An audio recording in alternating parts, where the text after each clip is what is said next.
In this documentary, we explore four important stages in Islamic history: the Umayyad and Abbasid dynasties, the era of consolidation, and the time of stagnation and reinvention. Each period shaped the religion, law, and culture in unique ways. Let's discover how.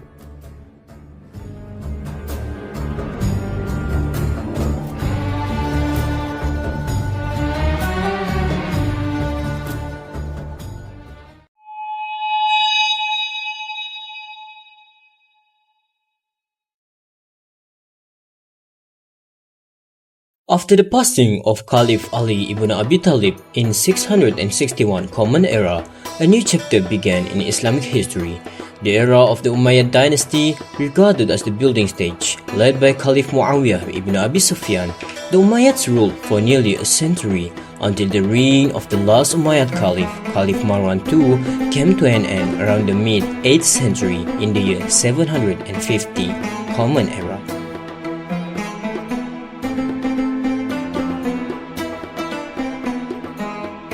The problem was not the military. It was a time of major changes in leadership and governance. The caliphate, once chosen through shura, was then passed down through family lines, turning into a hereditary monarchy. This shift deeply affected the relationship between scholars and rulers. Many scholars who had once advised the caliphs now found themselves distanced from the court.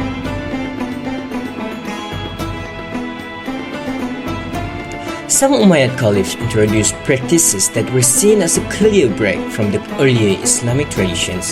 The public treasury, known as the Baitul Mal, was sometimes treated as personal wealth by the ruling elite. In the royal courts, music, dancing girls, magicians, and astrologers officially became common forms of entertainment, an absolute contrast to the simplicity of the Prophet's time. Despite these changes, Islamic scholarship continued to grow, even though they had to do it without the rulers. As the empire expanded, new challenges and questions kept rising, and scholars stepped up to address them.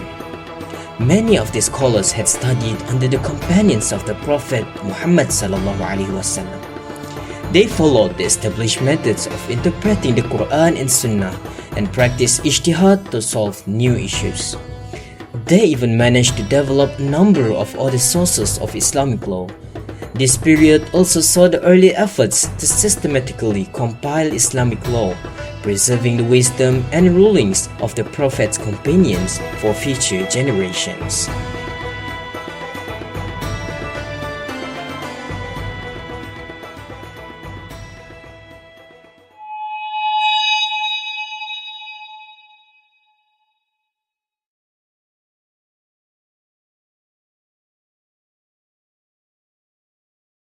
The fourth stage in the development of Islamic jurisprudence began around the year 750 CE with the rise of the great Abbasid dynasty. Founded by Caliph Abu Abbas, this era extended until the middle of 4th century of Hijrah, around the year 950 CE, marking the beginning of the dynasty's decline. During this time, the caliphs actively supported Islamic scholarship, intellectual discussions, and debates on various religious and legal issues became widespread. This period also witnessed the rise of several prominent scholars of Islam, who later became independent mujtahids, which established their own mazhabs or schools of thought. One of the greatest achievements of this era was the development of fiqh as an independent Islamic science. Fiqh was divided into two sections, one of which being the usul, which refers to the fundamental principles, and the second one being furu', which covers the secondary principle involving scientific, philosophical, and theological aspects. Scholars of this period also identified the key sources of Islamic law, while other fields of Islamic sciences such as Ulum al-Quran and Ulum al-Hadith also flourished. This was truly a golden era for Islamic scholarship. The principles of fiqh were systemized, and the opinions of the four major mazhabs were compiled and codified. The Sunnah was also carefully recorded and authenticated, helping scholars distinguish between genuine and weak narrations. Because of these advancements, this period is often called the Golden Age of Fiqh. It was also known as the flourishing period of fiqh, the codification period, and the era of the great mujtahidin.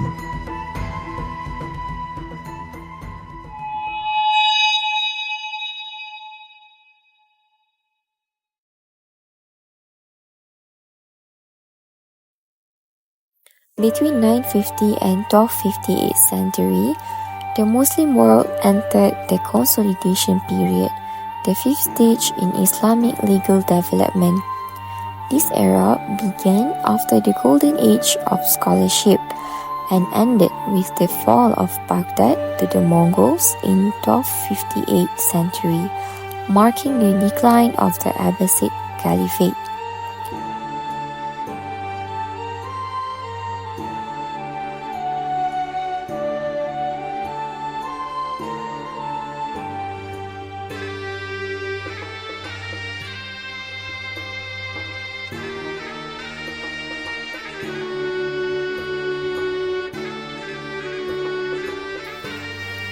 During this time, Islamic learning started to slow down.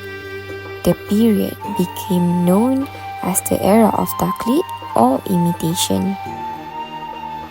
Although debates known as munazarat continued, scholars were no longer as independent in their reasoning.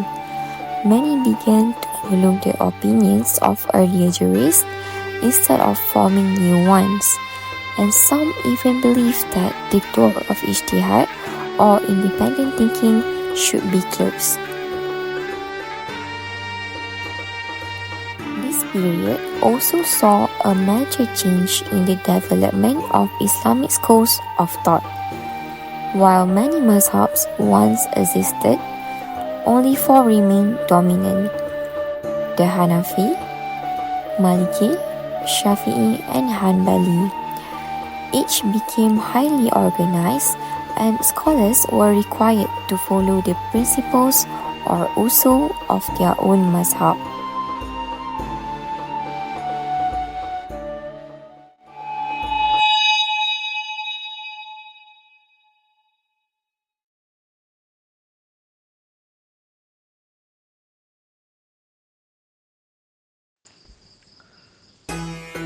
The fiqh of this era, particularly during the rise of the Ottoman Empire in 1299 CE, entered what is known as the sixth stage, marked by stagnation and reinvention. The trend of taqlid or strict adherence to past legal opinions became dominant not only among scholars but also within the broader public. This period, though stagnant in terms of legal innovation, set the groundwork for later reform movements. By the 18th and 19th centuries, scholars like Ahmad ibn Taymiyyah and Muhammad Abduh began challenging the rigid framework of taqlid. They called for ijtihad, the independent reasoning needed to adapt Islamic law to modern challenges. However, this reform effort faced strong opposition from those who favored traditional interpretation, making significant change slow and difficult. The impact of European colonialism further complicated the development of fiqh, as European powers expanded their reach across Muslim-majority regions. Colonial legal system displaced many aspects of Islamic law. The Ottoman Majalah Al-Ahkam Al-Adliyah, a code that incorporated Islamic principle, became one of the last efforts to codify fiqh in a manner that blended both Islamic and Western legal influences. Today, many Muslim majority countries such as Saudi Arabia, Pakistan and Iran still incorporate elements of Islamic law into their legal system. As modern challenges arise, the question of whether fiqh can evolve or if it will remain tied to tradition continues to shape its trajectory into the Muslim world.